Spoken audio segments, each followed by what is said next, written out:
想食咪食咯，連我隻貓都係咁諗㗎。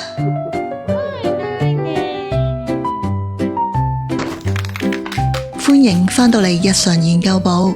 講到食，人類有飲食哲學，其實貓都有，只不過貓嘅飲食哲學唔係睇咩營養金字塔，佢哋由始至終都只係得一句：呢樣嘢我到底中唔中意食先？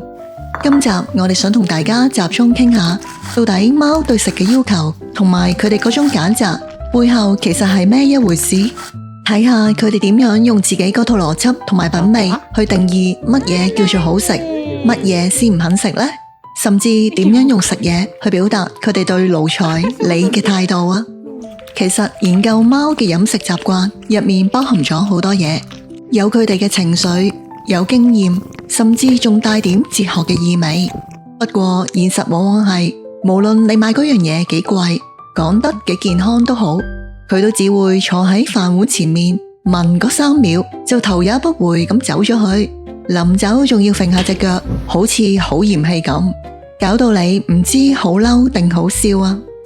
我哋呢個頻道主要係探討生活同寵物嘅有趣話題，有你哋嘅支持，我哋只可以持續向前。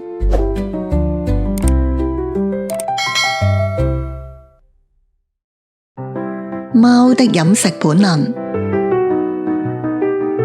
要理解點解主子可以咁嘴刁啊，首先要由佢哋祖先傳落嚟嘅口味講起。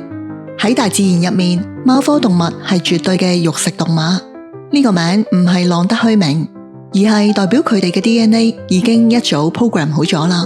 動物蛋白先至係唯一嘅能量來源。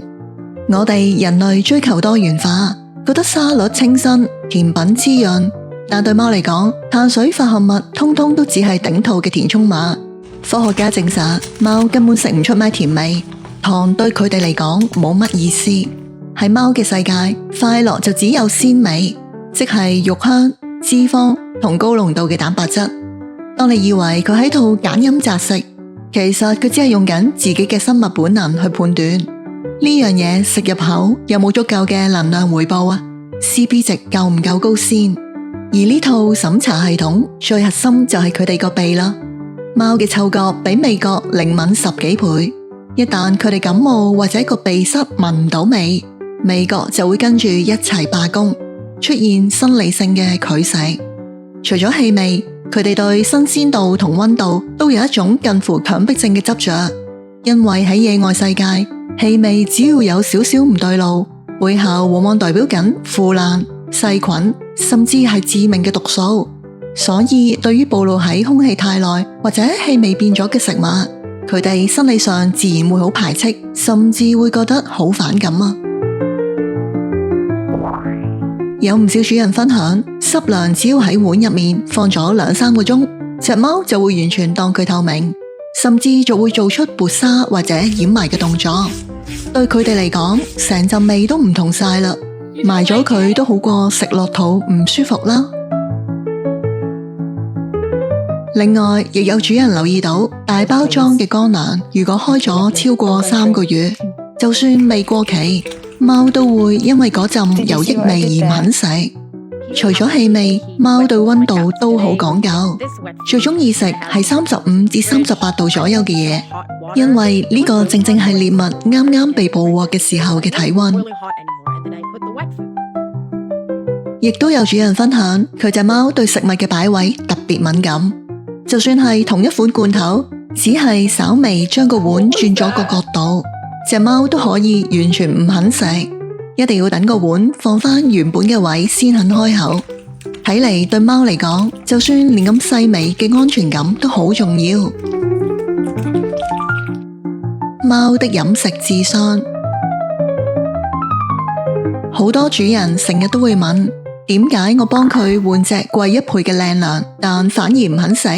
係咪玩我啊？其實呢種行為真係唔係無理取鬧，而係貓與生俱來嘅一套食物風險管理哲學，某程度上仲嚴過我哋人類講嘅食安標準。當你換咗隻新糧，貓第一啖唔肯食，佢唔係同你詐型，而係喺度認真做緊風險評估啊！呢種行為喺行為學上叫做生物迴避。即係喺野外世界，任何唔熟悉嘅味道都可能代表住有毒，所以唔試唔食先至係生存之道啊！有主人就分享，佢隻貓面對新食物嘅時候，好似有一套固定嘅7日審查流程。第1日只係行埋去掂下，第2日就聞下陣味，到第3日先至肯小心翼翼咁舔一舔，一定要等到第7日確認食完冇肚痛，先至開始正常進食。亦都有更搞笑嘅例子，有主人話，如果換咗隻貓唔中意食嘅乾糧，隻貓竟然會喺個碗度擔一粒出嚟，特登放喺客廳最顯眼嘅地板中間，然後用一種極度緩慢、充滿不屑嘅速度慢慢食。全程仲要用一種我真係唔敢相信你要我食埋呢啲垃圾嘅眼神望住佢。而對於冷藏過嘅食物，有唔少主人都發現，就算你喺雪櫃拎出嚟嘅罐頭叮翻熱或者放到常溫，隻貓依然拒絕進食啊。原因可能係冷藏過程其實已經微調咗食物嘅質地同氣味。對於感官好敏銳嘅貓嚟講，呢種咁微細嘅改變，亦即係唔安全嘅信號。佢哋寧願餓親，都唔想冒險中毒啊！人與貓的飲食誤會。人類最容易犯嘅錯誤，就係將自己嗰套幸福感夾硬套落隻貓身上。例如，我哋成日覺得餐餐食埋同一樣嘢好悶啫，不如每日換下新口味，佢實好開心啦。但現實係貓嘅邏輯啱啱相反，穩定先至係等於安全，變化反而係一種威脅啊！如果一隻貓長期食開某種口味，佢會慢慢建立一套呢樣嘢食落去冇事嘅安全信任。一旦你太頻繁咁轉味，隻貓反而會開始焦慮，甚至懷疑係咪食物來源出咗咩問題啊！正正係因為大家對飲食嘅諗法完全唔同，結果就造成呢種錯愛啦。所以好多時佢哋唔係發脾氣或者喺度玩嘢，只係我哋聽錯咗、睇錯咗佢哋嘅訊息啫。有主人就分享，佢隻貓明明好肚餓，但一定要等主人行埋去摸下佢，指一指個碗，講兩句，佢先好似攞到安全認證咁，先至肯開始食啊！又例如有時見到剩翻半碗喺度，其實未必真係飽，可能只係個碗太窄或者太深，壓到佢啲鬍鬚好唔舒服。換翻個平身啲嘅碗之後，食量就即刻回復正常啦。講到開飯，有主人分享話，佢隻貓次次食得個幾啖就喺側邊撥沙啦，甚至行開咗就唔再翻埋去。點知一轉涼之後，隻貓又即刻次次都清碗。其實撥沙係貓嘅本能，如果佢行開一陣仲會肯翻嚟食，通常都冇乜大問題嘅。亦都有主人發現，隻貓成日特別揀喺半夜，就一定要嘈醒佢，陪佢食嘢。知道佢唔係純粹扭計，而係因為低頭食飯嘅時候，貓嘅後方防禦力係最低嘅，而只有佢陪喺佢隻貓嘅身邊，等於有人幫手睇住佢隻貓，先至食得安心啊！貓的飲食與心理安全。最後，我哋可以將貓嘅飲食拉到一個哲學同情感嘅層次去睇。貓唔單止係講求營養，唔係淨係用味蕾食嘢，佢哋係用成個身體嘅感官，加埋當下嘅情緒去感受呢一餐飯。你有冇試過，明明喺平時餵開佢最愛嘅罐頭，但某一日你隻貓突然完全掂都唔掂啊？好多時問題未必係味道變咗，而係屋企成個氣場變咗。貓係高度敏感導向嘅動物，如果屋企最近氣氛好緊張，主人情緒又好繃緊，甚至只係聞到陌生人留下嘅氣味，都足以令佢哋冇晒心情，連胃口都一齊消失埋啊！而呢種對進食嘅即時反應，好多時都同佢哋嘅過往經驗，甚至早期記憶嘅連結有關。有主人分享，佢收養嘅流浪貓入屋多年，對高級罐頭依然冇乜興趣，反而對垃圾桶就有一種近乎病態嘅執着。每次一放低飯碗，佢隻貓就會習慣性咁將啲食物擔走，收埋喺梳化底或者暗角先慢慢食。相信同佢以前喺街頭流浪嘅時候，好怕俾其他貓搶食嘅心理陰影有關。對佢嚟講，匿埋食先至係真正安全。另一種情況就同痛楚記憶有關。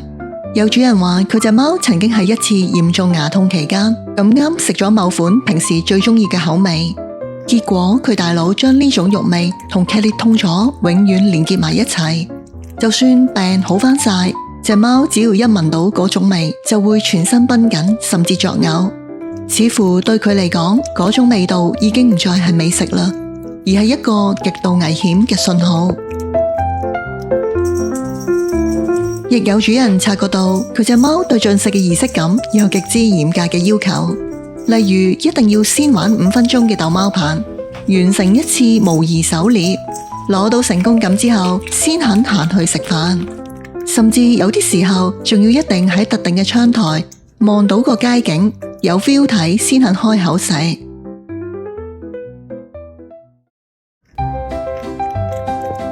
總括嚟講，貓嘅飲食哲學其實就係尊重嗅覺、尊重習慣同埋尊重情緒啊！